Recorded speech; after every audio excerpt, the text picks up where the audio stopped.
Let's bring in Thomas Warrick. He's a former Deputy Assistant Secretary at the US Department of Homeland Security, also a Senior Fellow at the Scowcroft Centre for Strategy and Security's Forward Defence Practice at the Atlantic Council. He's in Washington. Welcome, Thomas. I mean, we're talking about the air traffic controllers here, but I mean, it's not just them, is it? It's much bigger than this. This is all about federal employees not receiving their pay. That's the big problem. How big is the impact nationally? Well, the way it works in the United States is when there's no appropriation, some expenditures can't be made. This doesn't affect national security, so the military is still on duty. Air traffic controllers, most of them do report for duty, and all the essential functions of government are continued. In fact, President Trump was ordered by 2 judges that he had to continue food benefits for those who receive financial assistance in order to have the basic necessities of life. But it is an irritation, it is an inconvenience, as you just reported. There are talks underway in the Congress between Democrats and Republicans on a way to end this. But most Americans are holding President Trump and the Republicans who control both houses of Congress more responsible than the Democrats. But the Republicans have not been able to attract enough Democratic support to pass the budget.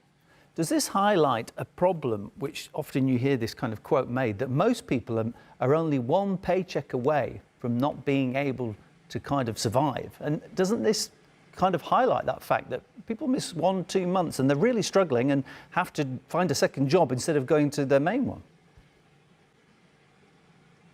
Well, for some people, that is definitely true. But I was a federal worker for many years, as was my wife, and we understood this is a part of the deal.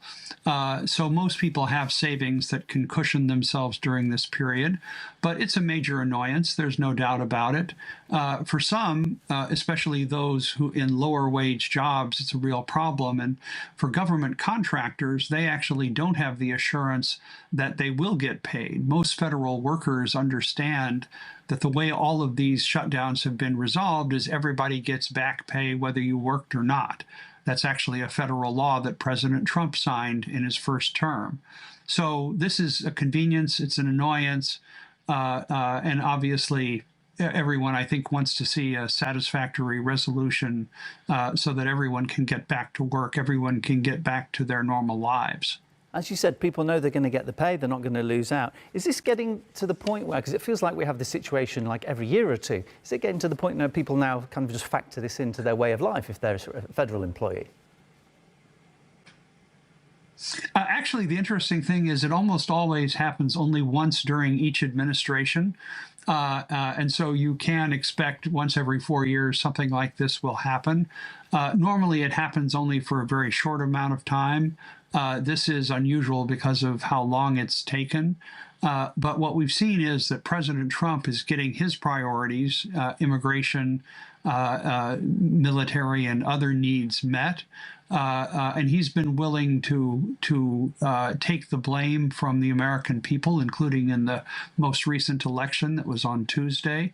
But Republicans in the Congress don't have quite the same luxury. And so many of them are starting to explore ideas with similar-minded Democrats that would reach a compromise to resolve this.